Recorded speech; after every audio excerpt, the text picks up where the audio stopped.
Today I'm going to be showing you a trail on the Oregon Mountains Desert Peak National Monument that was literally born out of erosion and in the sands of time. And it's a place that a lot of people, even in Las Cruces, New Mexico, do not know about.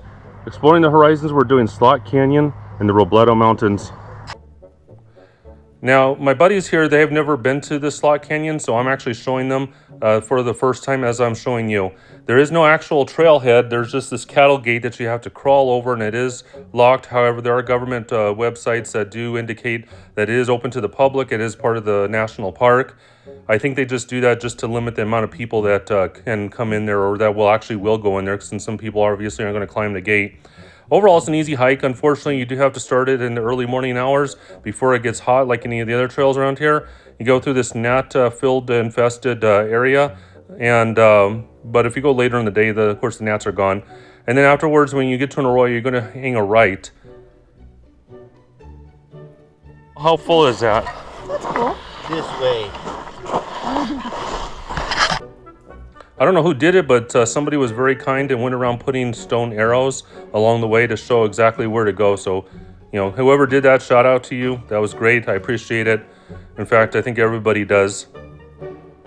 Now, this rock makes me nervous. That looks very scary, the way it sits up on the side of the road. Every time I pass by that rock, I always expect it to start rolling down that hill. And it looks like it's big enough to cause some damage to somebody. So now we're actually entering into the actual Slot Canyon itself.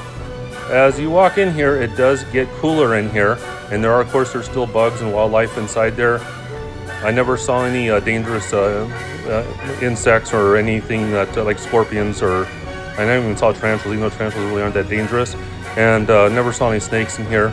This does get visited several times a day. Don't be surprised if you run into other hikers while you're inside here. In fact, almost every time I've come here, I think I've ran into at least one or two hikers every single time.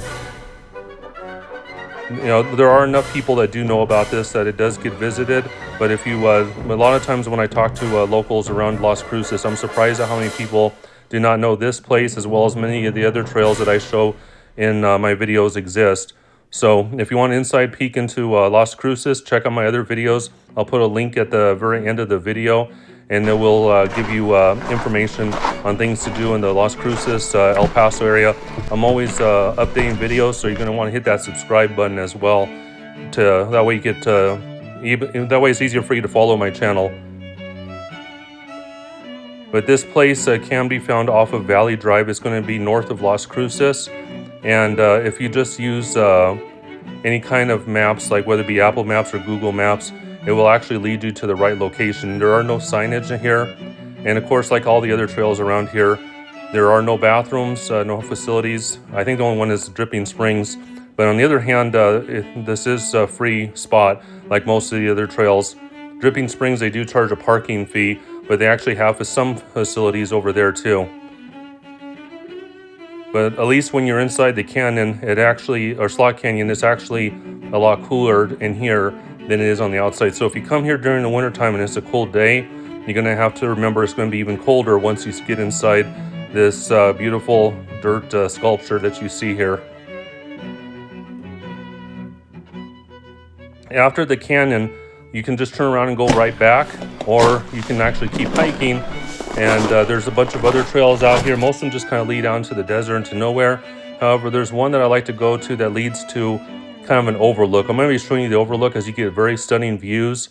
It is somewhat challenging to get up there. You have to go up a steep hill, and then once you get to near the top, you actually have to climb up some rocks in order to get to the top.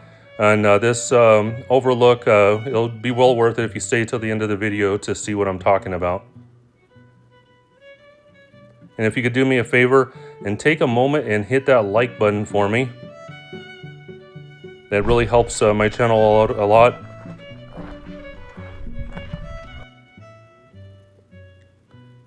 And this is just part of the Arroyo, and these are stones. It's not that hard to walk. I want to take a moment to tell you I just started a new YouTube channel called Minute Bible Readings, and it is exactly as the name implies. It's scripture readings that are done within a couple of minutes.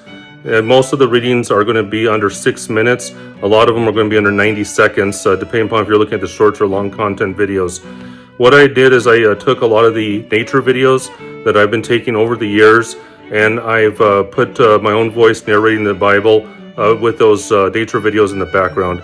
So if this is something you're interested in, please check out the description. You will find a link in there. If you continue going down this trail, eventually you will see another trail that goes off to the left.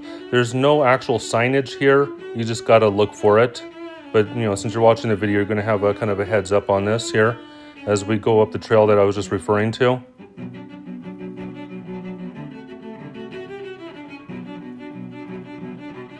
Apparently, if you put your face more in your videos do better.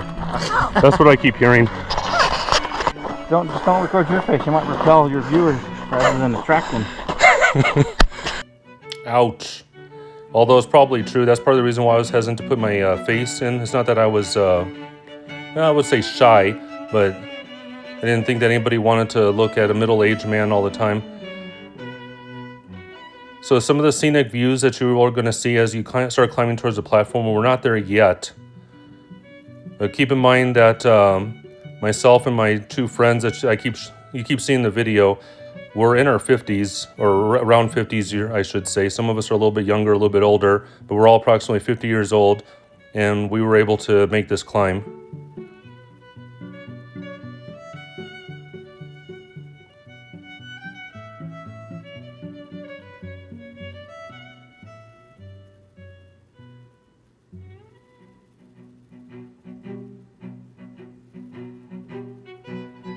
Now I'm going to start doing the climb. I think it was approximately about 85 degrees out when we did this. And I think the high temperature for the day that we did this hike was about 103 degrees, if I remember correctly. If you're wondering what those blurred out images were, it's because I had some people that were with me that don't really want to be on YouTube.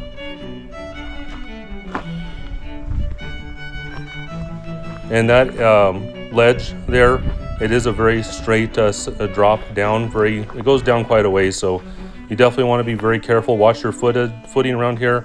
You don't want to back up or step in any place that you can't see on this little spot.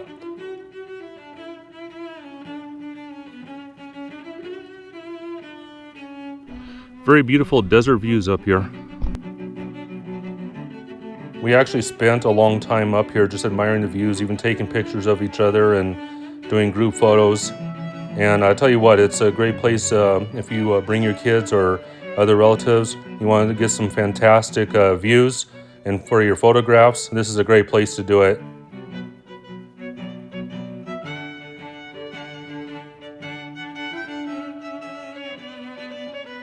In all, I think we probably did this in about an hour and a half, and that was taking our time. Most of the trail is very easy, except, like I said, towards the very end. That's where it gets a little bit rough, but I wouldn't say it's really, that bad. Most people of average physical endurance and capability can handle this trek.